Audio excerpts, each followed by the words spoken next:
welcome to another episode of Gold Rush here on the JTR Podcast Network. This is Mark Ribbon coming to you from the Noodles position, joined by my tag team partner Jabari Sinclair. Bari, this was a fun one to research. Yes, indeedy, it was. Well, well, before we get into the history and all this, just real quick, just to let you know what's going on. There is no more Gold Rush Facebook page after last weekend's debacle of a issue. The long story short, for some reason, Facebook tried to suspend my Facebook account, so it took that page away because I was the only admin on it. So I had to go back and instead of redoing the Gold Rush page, I just made a general JTR Podcast Network Facebook page. So we encourage you to check that out. But with that said, we will not be going with this show live on Facebook anymore. We'll just be posting it after the fact uh, when we're done because for some reason StreamYard's not accepting that Facebook page for a source. So that's just what's going on. Hello, Menders. Hey, Menders. Oh, oh, you gotta scratch my. oh. There was a very very iconic picture snapped at War Games, and we'll Oh, show you tomorrow. We'll show you okay. it tomorrow. Yeah, I'm on pins and needles now. I can't wait to see it. yeah. Uh, well, Bari, let's dispense with the formalities. Today we're talking about uh, WCW World Television Championship. Uh, could have found a less blurry picture, I suppose, but the one from 1995 to 2000. Uh, I Mini I gold. like the mini gold, which I liked the belt when I was a kid, but I don't think I appreciated it as much then as I do now, if that makes any Exactly. sense. Same here. Same here. I understood the importance of the television championship, but yeah, I gained a greater appreciation for it Yeah, in my later years. yeah. See, I loved the the silver NWA version of the TV title from the 80s, early 90s, especially. But then you add the one in between the silver version and then the gold version of that 1992 version, the Yeah. Reggie Parks, and I thought that was really cool also. And then I had got away from WCW for about a year, and when I came back to it, there was this one, which I didn't know until I was doing my research that they called this the mini gold, but it makes perfect sense to me now when I hear that because this belt is kind of like a the mini me version of the classic big gold world heavyweight title. Right. Right. It's got right. It's got that same stony face, if you will. Yes, I always when I was a kid I thought it reminded me of like you remember that gold nugget jewelry that Shawn Michaels always had? Yeah. That's what this belt kind of reminded me of originally. Yeah. But uh, Yeah. but looking at it, first off, there's a couple things that kind of threw me. Number one is the logo at the top on the main plate and then on the side plates. It's not the typical WCW logo there. So going back, I always wondered why that was the case. Yeah. Me too. I wanted it too. Why do we have the C so big? Yeah, it's a big C. Uh, but uh, the plates are pretty simple. This is a five plate belt, which is unlike the big gold, which is a three. Uh, they have each side has matching side plates with the wrestlers in the middle, and then the I guess is nuggeting a word? Is that a respectful term to use for the pattern on here? It is tonight. It is tonight. All right. So it side plates match. That's usually the case with these belts. They got the big globe there, and then yeah, the font looks very proper. You know what I mean? It's not like your usual belt font Yeah. on there. But something I did not realize, and I probably should have. Number one, this belt, of course, was designed by the great Reggie Parks. There he is, right there. Uh, I tried to find a picture of him with this belt. I couldn't do it. Most of the pictures of him with the Winged Eagle or the IC title, which that's fine. I get it. Uh, but what I didn't realize, Bari, is that this belt was originally designed to be the new cruiserweight championship. Hmm. When Reggie designed it, they wound up changing course, but not before we got this picture. And this is a picture of Jimmy Hart from Bash at the Beach '95 holding the belt. And up through the first couple champions, this actually said cruiserweight champion on the main plate. I never noticed that before. Me either. Not until you pointed it out the other day. Yeah, I sent you the picture and I was like, "Did you see this?" And you said, "What, Bash at the Beach?" I'm like, "No, not Bash at the Beach." But yes, that's a fun little bit of trivia. I had no idea that it was supposed to be the cruiserweight championship belt. Yeah, But yeah. just imagine if that was the case. What would they just stuck with that previous TV title, or would Reggie come up with something different? Would that cruiserweight belt be what they use for the TV title? Who knows?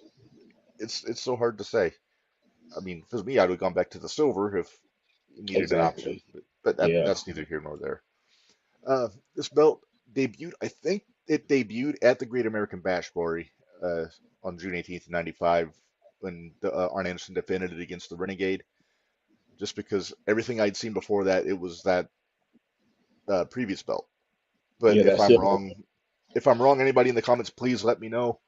Uh, No, you are right. Maybe it may have debuted on like maybe a like main WCW event. wide or something like that, but those were always pre-taped. So Right. Okay, so debuted in June of 95, deactivated on April 10th of 2000 when Bischoff and Russo did the whole reboot of WCW, stripped when all the they hit the titles and reset everything. button, They brother. hit the hard reset. Uh, we'll get into that someday. Oh yes, we will. Uh, First champion was, of course, Arn Anderson. Uh, he was the incumbent when they debuted the belt. He had already been champion for several months. The last to hold it was Hacksaw June Duggan.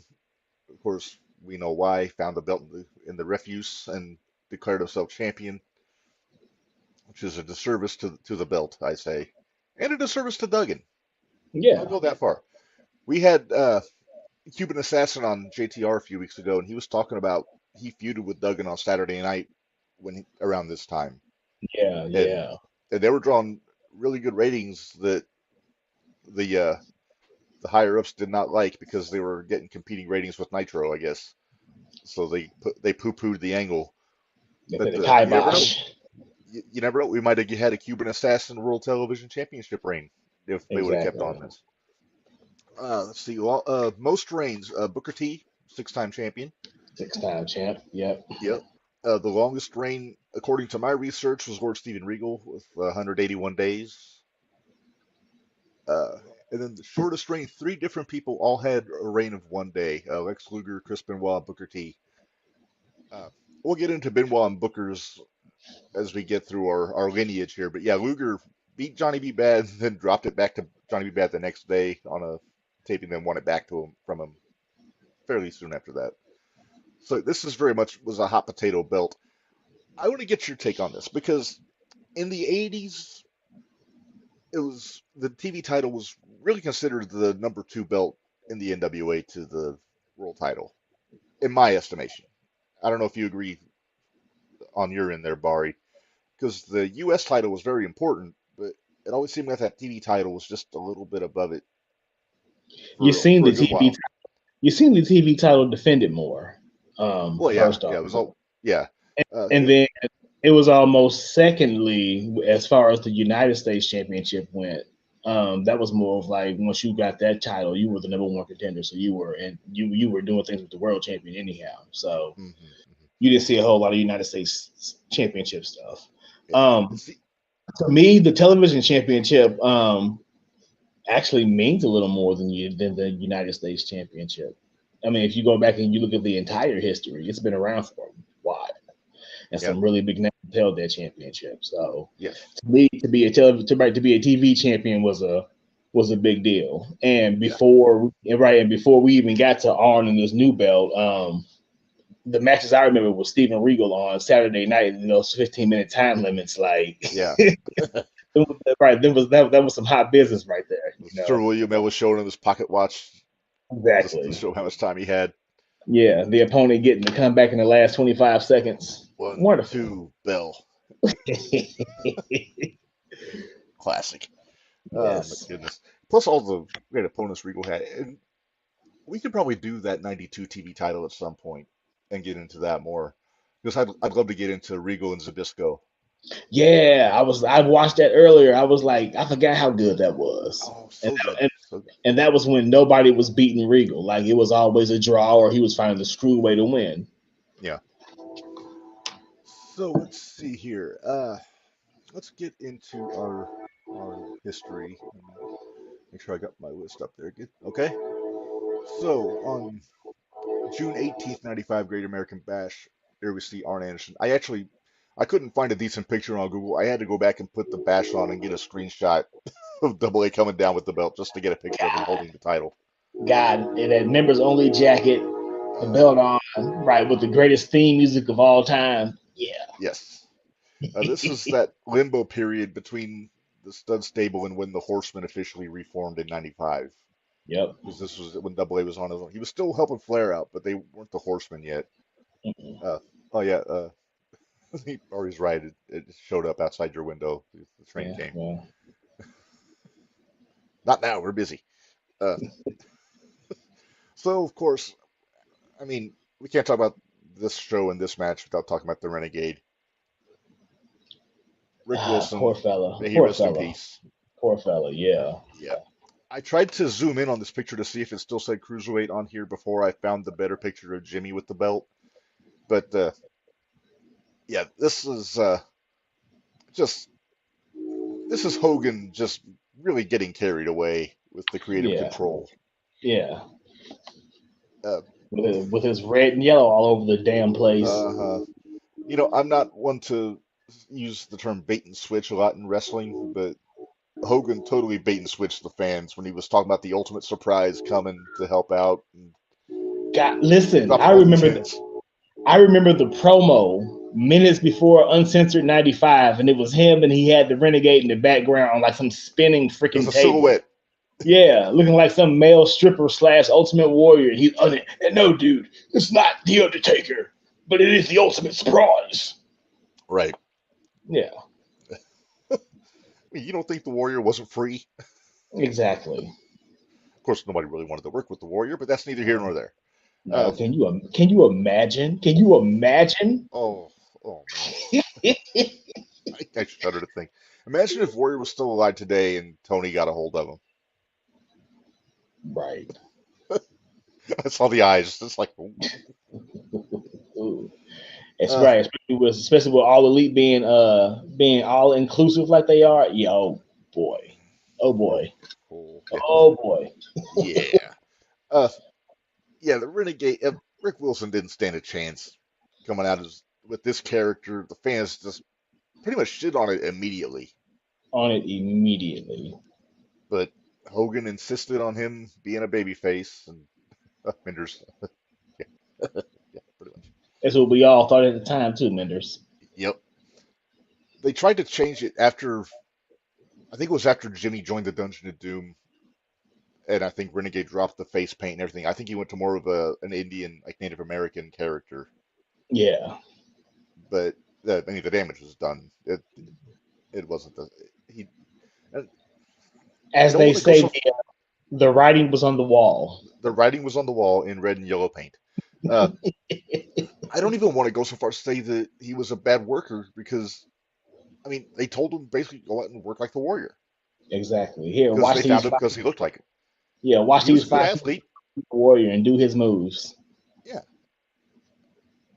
He did a hell of a big splash off the top rope, though. I think that's how he pinned Arn at the Bash. Mm-hmm. But he just couldn't get out of that shadow. And unfortunately, that led to tragic consequences later on. Yeah. All right.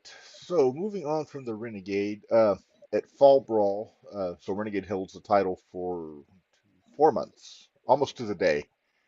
At Fall Brawl, he dropped it to the man of 1,000 gimmicks at the time, Diamond Dallas Page. Oh, DDP. What gimmick didn't he have in 1995? He had the sunglasses, he had the cigar, had the girl, he had Max Muscle. Right, he was the big bingo winner. Yeah. I'm sorry, Kimberly won the bingo, but Page tried to take all the money. Where'd you go? That's a good-looking belt there. Looking in Bari's window there. All right. There we go.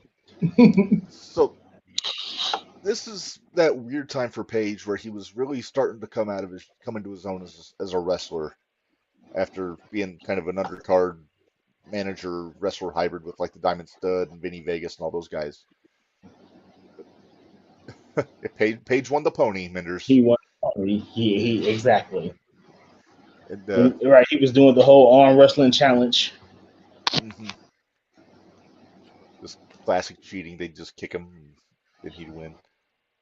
The Page holds the title for Poor Dave a Sullivan. little over a month. In Fall Brawl, he would drop the title to Johnny B. Bad. There he is, right there. In a pretty entertaining match. Yeah, you know, I did not unenjoy, if that's a word, Johnny B. Bad's work in WCW. Me either. He grew on me as Mark he got more Merrill. serious. Huh? I said Mark Merrill was solid in the ring. He was, yeah. And when he got more serious after he like dropped the really wild, like when he would dress like a ship captain with a feather boa on and dancing around with Teddy Long. When he got Yeah. more serious, I really appreciated him more because it was more like what you would see out of like when he went to WWF later on, the Wild Man character, Right. but less wild. Uh, uh, yeah. So I'm gonna say this: when Johnny B. Bad went to WWF, he downgraded because he had Kimberly Page in his corner at this point.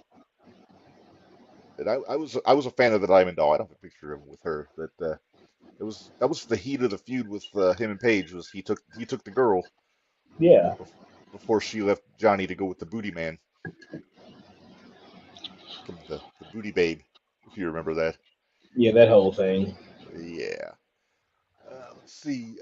Johnny had a long run. He held it from Halloween Havoc through February of '96, and so at a live event in Baltimore, he dropped the title to the Total Package, Lex Luger. There you see him there. Uh, and this is the first of many hot potatoes with this belt, Bari, because Luger held the belt for a day. This is the 1 day reign that we talked about. And the next day at another house show, Johnny won the belt back in Norfolk, Virginia. And then he held it for about 2 weeks, I want to say. Mm-hmm. March 6th of '96, he dropped it back to Lex on a Saturday night, which is the Right one that I before, remember seeing. I saw that match, and I remember Luger won it. right before Uncensored. Yep. Then he became two belt Lex because he had the tag titles also with Sting at that point. And Lex did a hell of a job elevating that TV title though, because he held it for 5 months, and he was bringing it out every Nitro. He was defending it in main events. I'll, I'm gonna ask you if you remember this, Bari. The tag team match, Luger and Sting against the Giant and Flair, where the tag titles, the TV title, and the world title were all on the line at the same time. I remember because it was the hot coffee angle, right? Yep. That's Yep. was it the week before? Was that the week before Giant won the belt from Flair? Yep. Because Flair told him that he needed to apologize, and if he didn't, he was going to kick his big ass next week. Classic Flair. Hmm. Sometimes Flair got a little too big for his britches. Literally. Yes. So yeah, so Luger holds the belt until August of 2000, or August 20th of 1996. I almost misread that. And that was a tape delayed episode of Saturday Night. And of course, this is where it's our first mention of our old friend Lord Steven Regal, his lordship. First time with this belt, third reign overall, I believe. Mm-hmm. Yeah, third reign. Uh, like I said, this is the reign that was the longest with this belt to record. It was 181 days.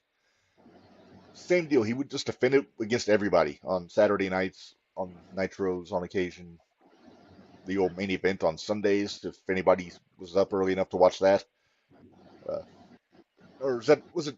I always get too confused, Bart. Was it WCW Pro on in the morning, and then main event was like 6 o'clock? WCW Pro was on in the morning, and main event was Okay. on at 6 o'clock on Sundays. Okay. Yeah. It was always confused. I just knew it was wrestling. And Right. if I happened to get up before my dad did, I was able to watch WCW Pro. Right. Yeah. That was on Saturday. Otherwise, otherwise it was whatever hot rod shows he was watching it on TNN. Yeah. That was my dad right there too. The damn hot rod shows. Uh, how how do we express our love for William Regal or Steven Regal? I, he didn't get enough flowers while he was in the ring, and he's getting his flowers now because people are starting to realize that Mhm. Regal was that business. We we were at AJ's apartment on in March, and we watched that match with Sting at the Great American Bash. Holy crap! I mean, Yeah. Regal carried that match from top to bottom.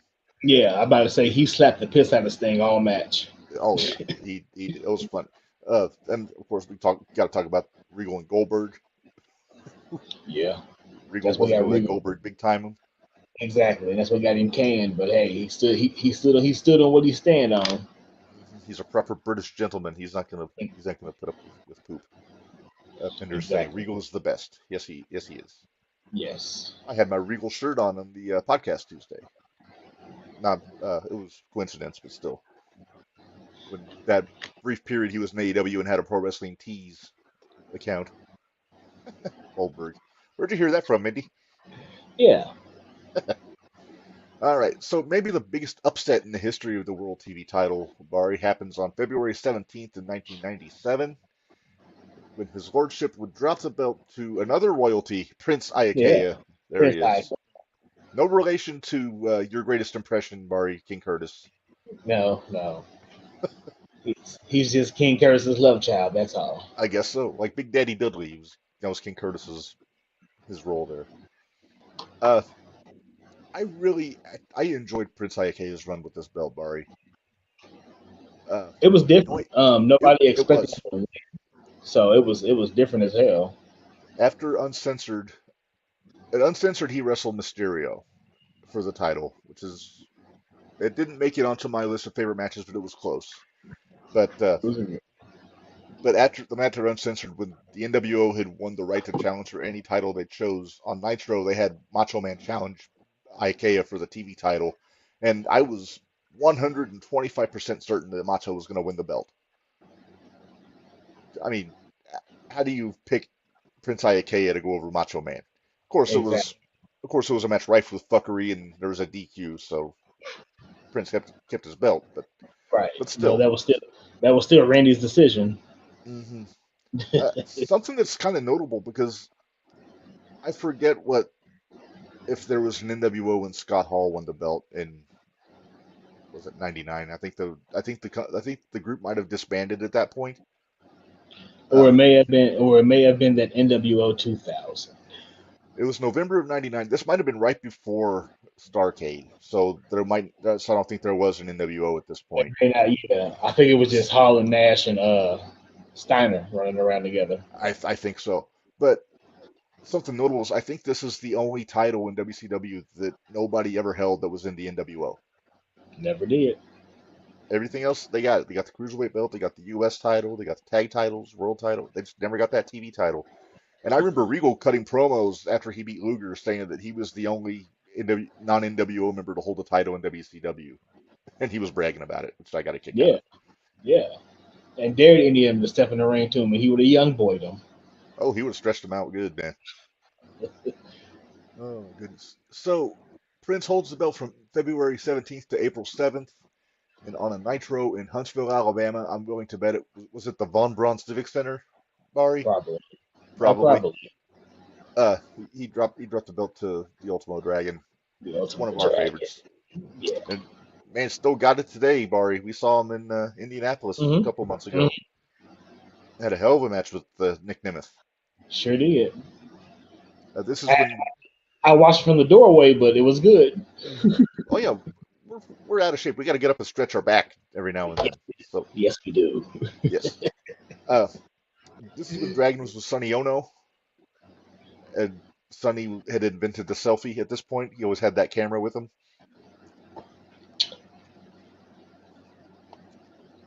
And Dragon won the belt as a heel, but he kind of flip flopped a little bit. Like he was always leaning babyface, and then Sonny would cheat, and then Dragon would get mad at Sonny, that kind of stuff. Uh, but Dragon had a good run for about a month. The Clash of the Champions. Oh, I'm sorry. I misread here. Uh, for about 6 weeks, he holds the belt, drops it to Regal at Slamboree. Sonny turned on him, basically, because Kicked him in the Dragon back. told him to cut the shit, so Sonny kicked him in the back of the head. Yes. So with Lordship got his belt back, and then he dropped it back to Dragon in July on Nitro in Jacksonville, and we're gonna make Menders happy, Bari, because on August 21st at Clash of the Champions in Nashville, Dragon dropped the title to one Das Wunderkind, Alex Wright. Uh, Apparently the belt is in some sort of distress. He's holding it upside down there. Exactly. Best picture I could find. Proud of it. It is what it is. He'd come out dancing with the Nitro girls. Oh God. Without them knowing. Classic. Yeah. Goodness. Alex holds the belt for a month. Then on And Nitro, he probably was the youngest champion too, because he was only what 21 at this time. yeah, I think you're right. 20 or Yeah. 21. Yeah. A nondescript title run, I will say. Nothing really notable about it. But then, of course, he dropped it to his eventual Boogie Nights tag team partner, Bari. Yes, the Disco Inferno. Good old Disco. This is when we started seeing a little bit more of a serious Disco at this point. He wasn't playing around quite as much. Not as much. We got glimpses of serious Disco at the previous year at Bash at the Beach when he took on Dean Malenko for the Cruiserweight Championship. He was pretty serious there too. But yeah. But this was, I'm not going to say this was an upset, Disco beating Alex, but I'll tell you what did not upset me, because Disco holds the belt from September 22nd to November 3rd, and on Nitro he would drop the title to one Perry Saturn. When he was with the Flock. Hadn't bathed in several days, it looked like. Sporting the I think Doomsday music. Is he wearing the pants that Menders bought from B.A. Malkin, Bari, in this picture? Possibly. Oh, my goodness. They probably smell the same anyway. Probably. Is that Mickey J in the picture? That's a young somebody. Yeah. The lighting isn't great in this picture. I think it's Mickey J. So Saturn, as a member of the Flock, holds this belt. Not too long. He holds it for about a month. Drops it back to Disco in Buffalo on Nitro. And then 3 weeks after that, December 29th, 97, I believe this is the same night that Ric Flair earned the presidency of the WCW when he beat Bischoff. Or was that the year later? Year later. Year later, okay. Well, I know it's the show after Starrcade, December 29th. And Disco would drop the belt to one Booker T. Look at that guy. Look at him. GI Bro never looked so well. Yeah, it does. Booker has gone on record, Bari, saying that that's his favorite belt that he ever had. Of course, it's also his first significant singles run. Yep. I went back and I watched this match today, Bart, and I really enjoyed the heck out of it. It was just about perfectly done. I mean, Disco got his little flashes in, but Booker was able to get all of his shit in. One with the Harlem Hangover, which is one of my favorite top rope finishes. Yeah, mine too. Yes. And so then I think Booker had a match with Macho not long after this, and I think it ended in a count out. So he started getting elevated in the singles ranks. As I was like on top of being part of Harlem Heat at the time. Okay, here's what confused me, Bari. In February of '98, and I went back and I watched this episode of Nitro today. It's supposed to be Perry Saturn in a singles match, and I can't remember who he was supposed to face. He got attacked by Loparca at ringside, and Rick Martel jumped in the ring and said he was going to wrestle Saturn in his place. And Menders, I'm sorry, yeah, you missed Fassbender and her computer froze. That's just that sounds like how everybody's day's been going today, Bari. So, Exactly. but anyway, so Martel comes in, he takes whoever it is a spot in the match. I forget. I can't believe I forgot already. I watched it 7 hours ago. But so he has a match, a pretty good match with Saturn. Saturn wins, so Martel lost the match, and then 45 minutes later, Martel comes out and challenges Booker T for the TV title.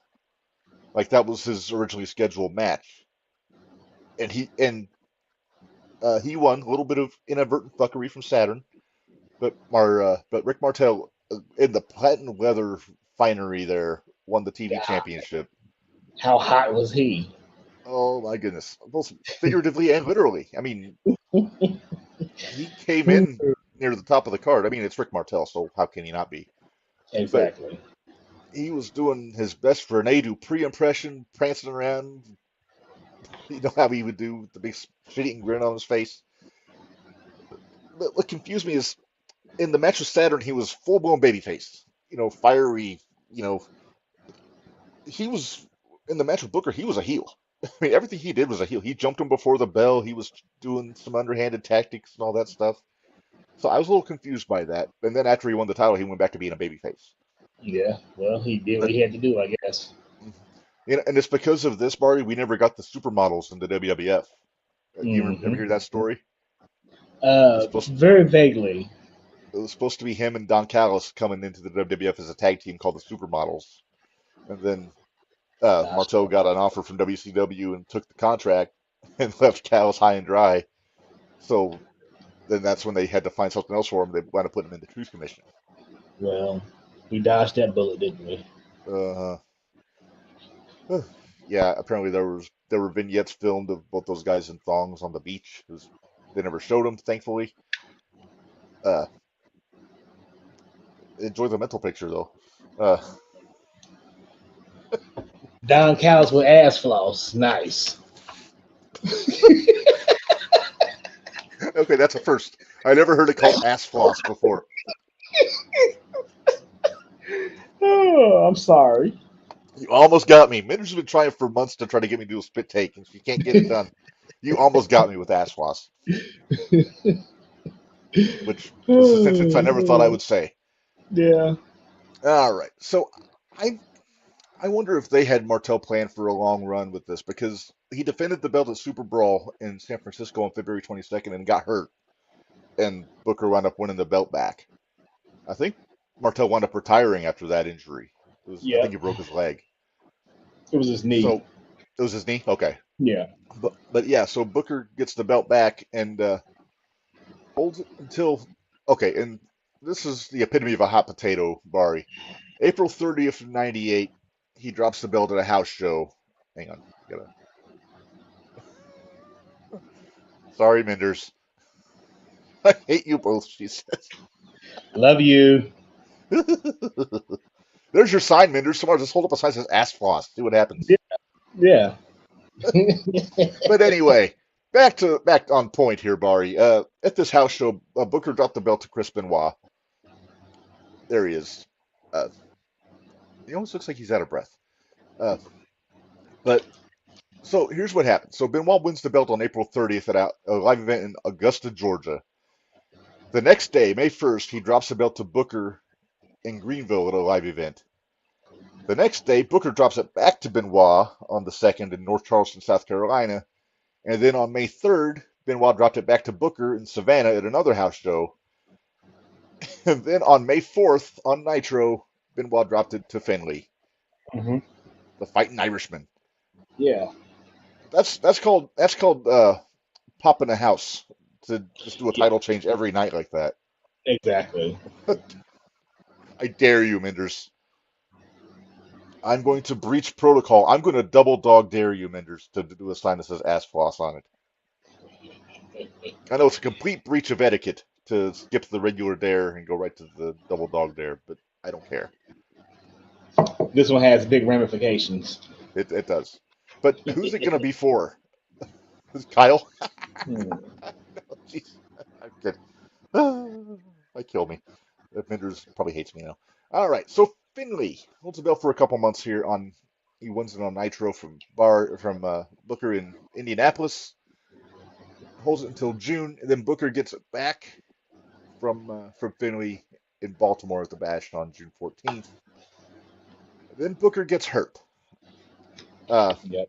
I forget what the was it the back or was it in I forget what the injury was. It was the And knee. He got hurt during a match with Bret Hart at Bash at the Beach. okay, challenge accepted. Oh, she could do for Lander. Oh, jeez. All right. Anybody who watches this and doesn't follow Zero One has no freaking clue what we're talking about, Bari. Exactly. But then I Sorry. encourage you to watch the Zero One Shootout right here on the JTR Podcast Network every Wednesday to find out what's going on with that. So anyway, that's called a shill, Bari. There Uh, you go. so Booker's hurt while holding the belt, and Stevie Ray pops up and says he has power of attorney and has paperwork that says that Booker bequeathed him the TV championship Yeah. while he was injured. I'm gonna That's a take big this belt. It's mine. that's a big bastard. That And is a huge bastard. yes. Uh so this I vaguely remember at this time Chavo was kind of running around with Stevie, kind of his sidekick a little bit, and always messing up Stevie's schemes and everything. And at one Hmm. point Chavo revealed that Stevie had like a notary stamp in his bag that he could do all these fill out all these forms and make things happen and so it was a whole thing, which is what I said that Drew McIntyre should have done when he was doing the Chosen One gimmick in '09. He should have had like Vince's stationery in his bag and keep writing all the. Remember they would keep having memos from Vince. Yeah. I said it should have been Drew with like a stationery pad from Vince's office, but nobody listens to me. Anyway, uh, Stevie winds up defending the belt a few times. I want to say he had it for about a month. Uh, and then on a Nitro on August 10th, 98, almost a year to the day before he debuted on Raw, he drops the belt to Jericho. And I was good with it because I was a fan of Jericho in WCW. I loved Same he was doing here. this. He was so good at getting under people's skin back then in He a had to fun find way. something to do. Yeah, he had to find something to do, so he did it. This is around the time he was doing the stuff with Goldberg when Goldberg went up spearing the piss out of him on the ramp on Thunder, which might be Jericho's greatest moment on WCW. Just mainly because he had to fight for it. Hogan didn't want him to Exactly. do it, but it worked. So he had that going for him. Jericho with Ralphus by his side as always holds the belt from August 10th to November 30th. And I sent you a message about this match, Bari. You He wound did. up dropping the belt on Nitro to Conan. And again, I apologize for the blurriness of the picture. Uh, I forgot because I watched this match live when it happened. I forgot how good this match was. Hmm. But when you think about the guys in the ring at that point in their careers, that makes perfect sense. Exactly. Because they worked together here, but then they worked together in Mexico as well. Oh, you know So they did, yeah, yeah, and possibly in ECW. yeah, yeah. All right. So Conan, and I could have swore that Conan held the belt longer than he did, uh, because he defended it every week for that whole time he was the champ. So he wins the belt on Nitro November 30th, December 28th on Nitro in Baltimore. He dropped it to Big Papa Pump there, Scott Steiner. God, he looked so Uh, out of place with that television championship. yeah, it looks like a cummerbund with Scotty. Yeah, championship cummerbund. Sorry, how many cummerbunds do you have? I'm not doing it again. We did it the last episode.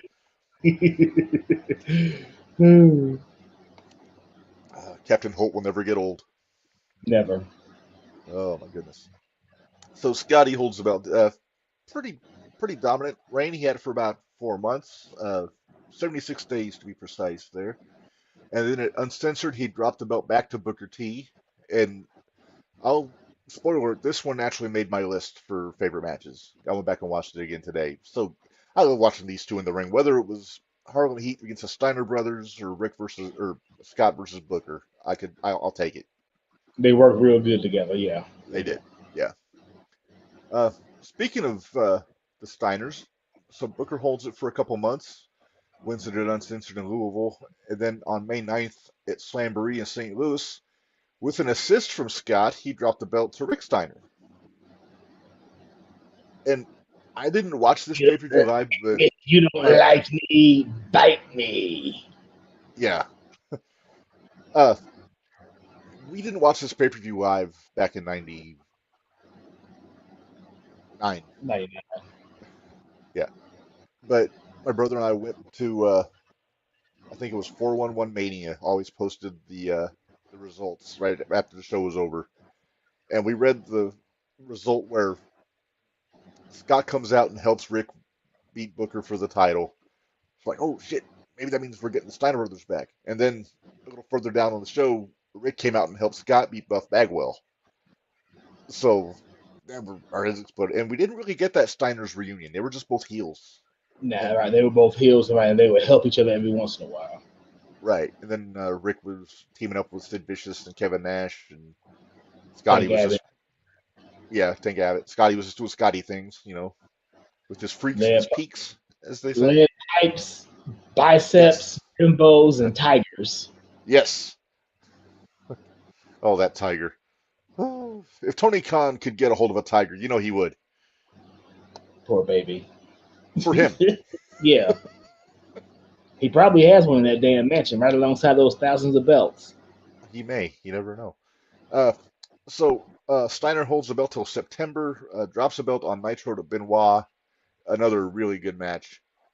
Uh, then Benoit dropped it back a month later, back to Rick Steiner at Halloween Havoc in Vegas. And then at Mayhem, oh Mayhem, those off-brand pay-per-views and their names were so ridiculous. At Mayhem, Rick drops the belt to Scott Hall, who at the time I Scotty too. was Scotty Two Belts because he was the U.S. champion at the time. And wait, did he win? Which one did he? I think he won the U.S. belt first, right? Yeah. Because he beat Piper. Yep. And ZB Piper. Sure did. yeah, so and this is where a tier starts to form, Bari, because uh, Hall decided to give the TV championship to Kevin Nash, classic Jeff Jarrett, Mark Henry scenario, and then Nash just threw the belt into the trash can. And you know how I feel about belts going in the trash, Bari. Yeah. Same here. I mean, Absolutely disgusting. awful, Irreprehensible, if you will. reprehensible indeed. I agree. Who did that belt ever hurt? Exactly. And it don't matter. It could be Matt Cardona did that to the old the old ECW TV championship. I think it was a replica, obviously, but he tossed it in the trash can at the show I was at when he was wrestling Ricky Morton, and I yelled. I was like, "Don't you do that, Matt Cardona!" Exactly. You son of a bitch. Mhm. The reputable GM of GCW now, so got that going for him. Yeah, man. So for all intents and purposes, the belt is gone.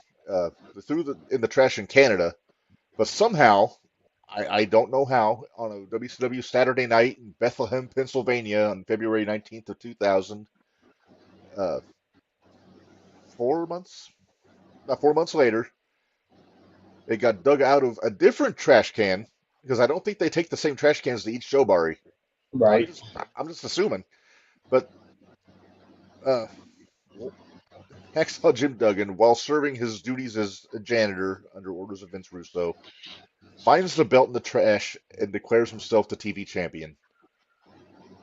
And like we said, this was a disservice not just to the belt but to Duggan. Yeah, it was. Ridiculous. And then, of course, it was retired on April 10th, 2 months later, when Bischoff and Russo stripped all titles from everybody, and then they just decided not to continue with the TV championship, which I thought was a mistake. I mean, if you're going to get rid of a belt, I mean, that hardcore belt was sitting right there. Yeah, you could have got rid of that crap. Bless their hearts, they tried. We said it on this very show, Bari. We talk about that WCW Hardcore Championship.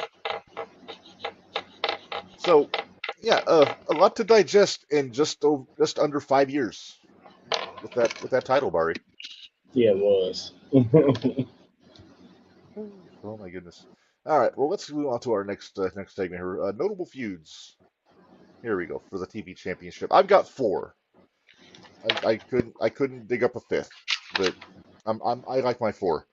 I've got Booker and Benoit Of because course. you gotta add that best of seven in there also, even though technically they were both looking for a shot at the TV title Yep. because that's when they were trying to get Finley. Regal and Ultimo Dragon. I thought both those guys had really good matches together. Carry on DDP for and a bit. I Johnny. got to wrap. Okay. Uh, Yeah. third one I got DDP and Johnny B. Bad. This was I think the first big feud for this specific belt. You know, they had the story with the Diamond Doll and with all the interference and just some good stuff. It was Johnny's last real big feud in WCW before he went on to WrestleMania, debuted at WrestleMania 12. And then my last one I've got Scott Steiner and Diamond Dallas Page from late '98, early '99.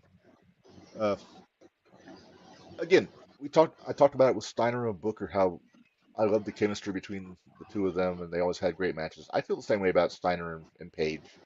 They're very different styles. Steiner, of course, the classic wrestler and jacked gills, and then Page is just a brawler, Street Fighter type. But they made it work, and this was right before Page's world title run. But they had him challenging Scotty a few times for that one. So, like I said, there's plenty of feuds out there, but those are my top four.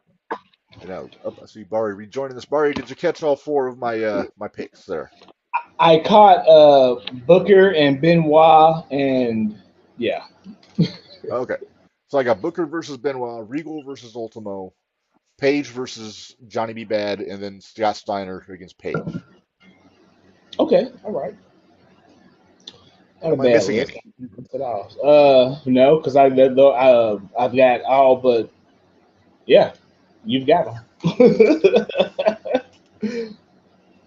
All right. Well, then we can move on. Holy crap, we might get this done in under an hour, Bari. Just might. All right, so let's move on to our favorite matches there for the belt. I was able to get five here, so let me run mine down real quick, and then you tell me if I missed any here. Regal and Ultimo from Slamboree '97, the one where Regal Okay. beat him. Martel versus Booker T from Nitro when Martel won the title. Uh, Okay. I got Conan versus Jericho. We talked about it earlier from November. Rick Steiner and Benoit from Nitro when Nitro beat him. Because that was Yeah. watching that match, I saw a lot of Braun Breaker in Rick.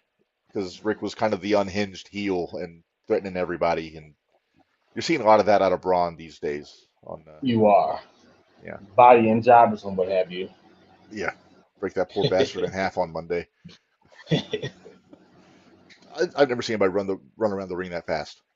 Me either. Good Lord. Lawrence Taylor would be proud. Uh, and my fifth one I got Scott Steiner and Booker from Uncensored '99 when Booker beat Scotty for it. Okay. Okay. Yeah. Yeah. Am I missing any? I'm gonna take just a slight step back, maybe like a month or two before this title was introduced. I'm gonna go with the Alex Wright Arn Anderson match at. Is that the fake out? Yes, I yes, the love the fake fake out. out. Yes, the fake out. And to be right there, that is the best babyface heel match in the history of professional wrestling. The best. Arn veteraned him. And I think Arn did You the get same thing to Savage eventually, but he did it to the kid. I was like, oh my god, that's awesome. got the kid and dropped him on his damn head. It was wonderful.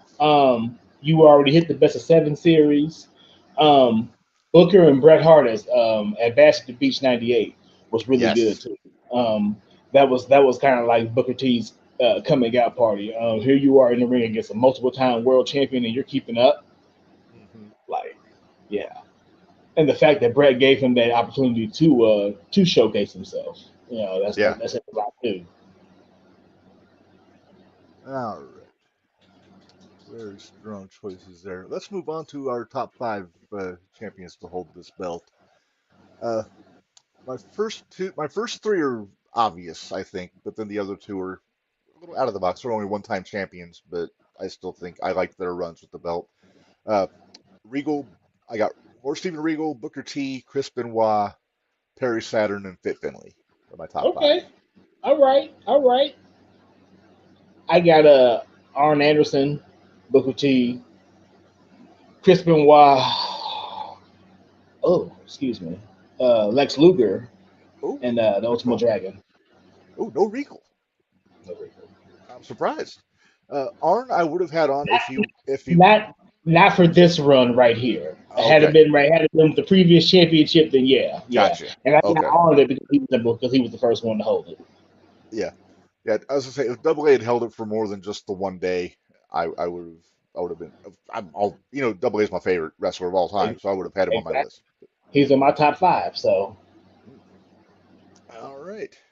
Well, Bari, I picked this one, so the onus is on you, sir, to pick our next episode. So, what are you thinking? I'm thinking we're gonna do this pretty baby right here. Hiya! Oh, the United States Championship. We're gonna do Okay, the WWE version of the United States Championship. This that pretty that baby right here. that might be a long one. Yeah, yeah. We'll pack our lunch. We will pack a lunch indeed. Yeah. Oh my goodness. Uh, I'll admit, not my favorite version of the U.S. title. Nah, When neither. when they debuted, I was hoping they were going to bring back a version of that WCW belt that they retired in '01. And I guess they kind of tried to uh, a little bit, but no, no. Yeah, This was a gift. That's why I have it. Somebody, right? Somebody got me this, so that's why I have this. I did not I go got out you. and purchase it. This is a gift. I got you. I've I've come to love it, but no, when it was first debuted, I was just like, okay, It was a little too cartoony to me at first. exactly. Let me make my note here so I know what to work on. To 2020, I believe, was when they discontinued that one for the new version. So, You okay. know, I almost picked up the 0-1 championship and said, let's do this. Oh my goodness. We'd have to bring Menders in for that one because I need help. Yeah, yeah. I mean, I'm pretty fluent in the history. We've, like I said, AJ and I've been fans there for the last 8 years, so I know a little bit, but yeah. Oh man. All right. Well, Bari, I'm honestly surprised we went this quick through this belt considering all the people that held it. But I'm Yeah, still I even this was with a fun side, one. yeah, it was fun. It was You fun know, to go one back and watch these matches. All these guys were hell of a workers in the ring. All the I can't say one bad thing about any of these guys. Like they all were workers, and they all deserved their spot when they had their spot. for the time, I think this belt was kind of WCW's equivalent to what the Intercontinental title was in WWF. In the era before that, I would have said that about the US title, but I think it was more with the TV title in this case. Exactly. It was very much the workhorse championship in WCW. Yeah, yeah. If you had this belt, you were defending it. Mhm. There was a time that worked with the US title when Malenko and Guerrero had it, but then eventually it got to be where it was usually the semi-main eventers, your Bretts, your Page, your Steiner had, and then it kind of got elevated. But that TV title was always it was the Saturday night title. It was the one Exactly. that you were going to see every week on Saturday night get defended, and it was always fun to watch. So I was Yeah, I glad to told do you. this.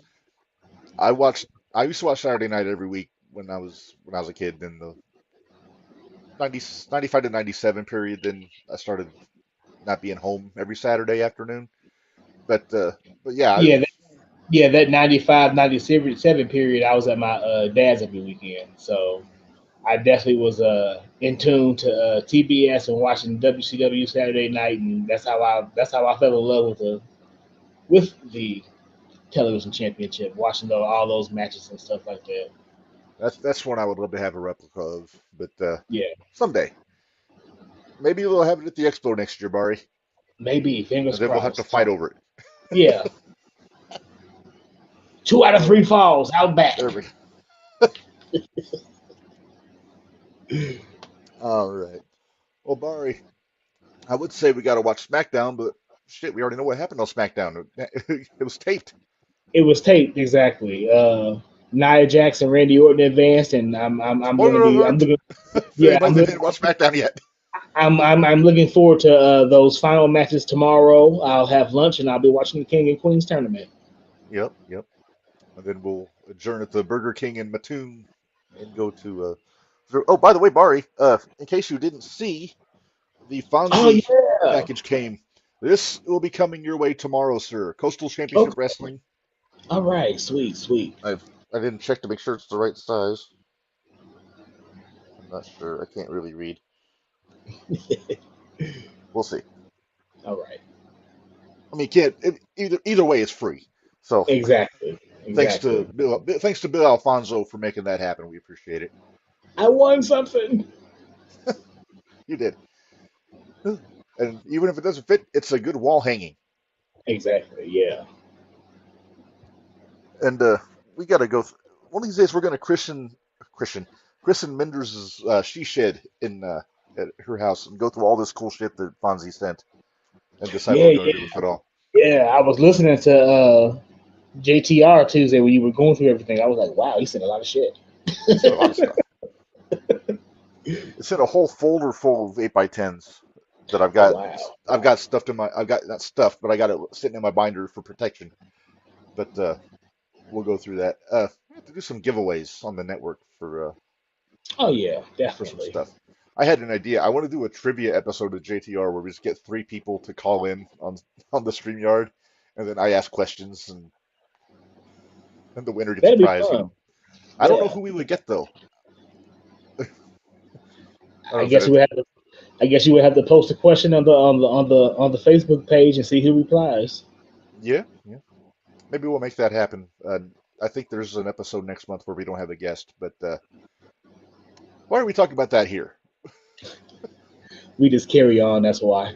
We ramble. This is what we do in the van. This is what we do with wrestling shows we go to when we're just hanging out. So Exactly. That's what maybe I'm makes trying to makes the time either. that much more enjoyable. Yes, absolutely. And then maybe I'm just trying to stretch this through until we get to an hour. We're at 58 minutes right now, Bari. Exactly. No, that's all Yes. good. It's all Yeah. good. I Uh, guess I can plug. I can probably plug what we got coming up next week. Tuesday on Jumping the Rail, we'll be joined by Aaron Williams, one half of Cincinnati's Most Wanted. Very excited about that. Wednesday on the 01 Shootout, we'll be joined by the Strike King himself, the Cobra, the after Cobra. after the show that we're going to go see tomorrow night. He's got the Stiff Robo Ginger Gary J one-on-one tomorrow, so hopefully he won't have a collapsed chest cavity from all the chops. Right. Yeah. Yeah, and then Tuesday following, we will be joined by the great Ricky Santana, legend from the territories on JTR. So all kinds of Good cool stuff. times. Stay tuned Yeah. to the JTR. Don't forget, remember the JTR Podcast Network Facebook page for if you want to see this show retroactively and you don't want to use YouTube, I'll have it on there. And then we'll have updates for all of our shows on there. So just if you want to keep tabs, that's a great source. So let's shoot for 2 weeks, Mari. I think the every other week works. Sounds But good. yeah. All right. So until next time for Bari, this is Reb. Run y'all. Life is hard, work stiff, and we'll see you guys next time. Peace.